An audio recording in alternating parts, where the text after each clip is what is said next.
Hello, this is the TradeSite U.S. Stocks and Futures Market Preview and Domestic Economic Data Roadmap for the week beginning Monday, the 18th of September, and Friday, the 22nd. Next time we roll our futures quarterly contracts, it will be to the December contracts, which means it's Christmas time and the lights are up and the year is ending. Hard to believe we are into the last 3.5 months of the year at this point, but we are. Here's the ES front month futures contract. This is the S&P 500 in futures form. On the daily chart, which is the proper way to look at the market, we closed at new highs on Friday. Let's go through the major indices. Then we'll take a look at the intra-week action, look at the economic data that's coming out this week and form a roadmap. So QM, the crude oil, 49.90, still dead in the middle of the last year's range. Gold didn't do much here, 1325.20. Got the S&P cash index, closed at 2,500 even, up 4.61. NASDAQ 100 up 19.18. It was a very boring day as expected on Friday with the triple expiration. SOX up 19, almost to breakout point on that. Biotech's down $1.46. This thing's been in a flat range for 10 days straight, just dead flat on the biotechs. VIX down 27 cents to 1017. Back near those lows, back almost into single digits. Unbelievable. Trend closes at 1.20. That puts the 10-day moving average at 0.92. Count back 10 days, 1, 2, 3, 4, 5, 6, 7, 8, 9, 10. The next 3 days that come off the moving average are all low numbers, so we're probably not going to get down to a 0.85 reading on the trend anytime soon, and it didn't get there the other day either. NASDAQ volume was 2.8. Now, again, this is only because of triple expiration. This is a lot of false volume. Every quarter you get the 1 day like this. And we never really got an options unravel, which is interesting. There just wasn't a lot of options interest, or it was balanced. NASDAQ volume 200, NASDAQ advanced decline ratio plus 281 on the NASDAQ, plus 794 on the New York on Friday. Google loses $4.84. This chart does not look great. If it breaks those recent last 3-month lows, it's in trouble. Apple up $1.60, basically where it's been for the last 2 months. Amazon down $5.42, about the same.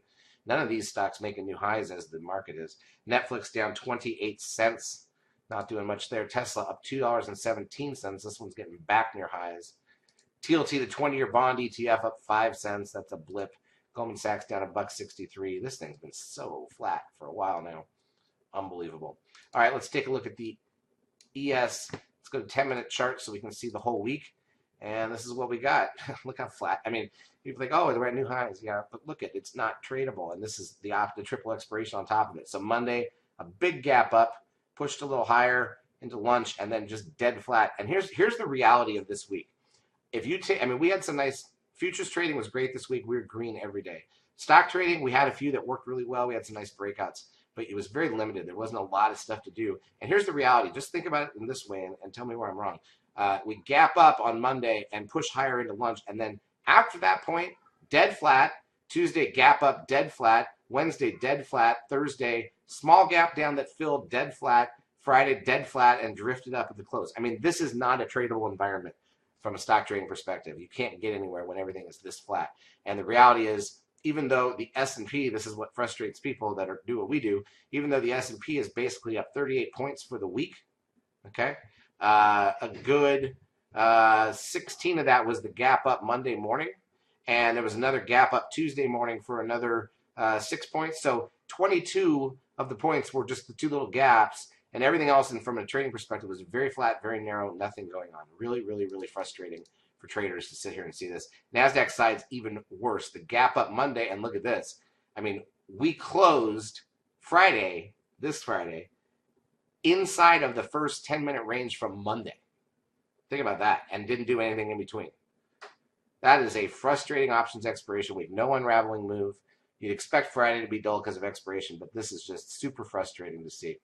So not much else to comment on from that perspective. Let's just get to taking a look at the economic data that's coming out this week, and we'll just see it move forward and hope it gets a little bit better. Monday, we've got the housing market index at 10 a.m., and Tuesday, the Fed meeting begins. It's a 2-day Fed meeting. We've got the housing starts and building permits at 8:30, current account at 8:30, import and export prices at 8:30. Wednesday, we've got the MBA mortgage applications index at 7 a.m., existing home sales 30 minutes in, the weekly oil number an hour in, the Fed announcement at 2 p.m., and their press conference at 2:30. So that at least maybe, I mean, I don't expect anything surprises, but that could move the market around. Thursday, we've got weekly jobless claims, initial and continuing. We've got the Philly Fed. At 9 a.m., we've got the FHFA housing price index. At 9:45, we got Bloomberg Consumer Comfort Index. At 10, we've got leading indicators. An hour in, we've got natty gas. And then Friday, the PMI composite flash number. And that's it. That wraps up the week. Time changes around the world start next week with New Zealand and over the next month or so, with the U.S. being last around Halloween going into November. So that will start to affect certain things and from a technical perspective as those happen, especially in Europe. But that's about it. We'll just have a straightforward trading week. See, hopefully it's better than what last week was. Charts as usual brought to you by eSignal. If you've not yet taken a trial of our services, feel free to do so. We will help you out for a couple weeks.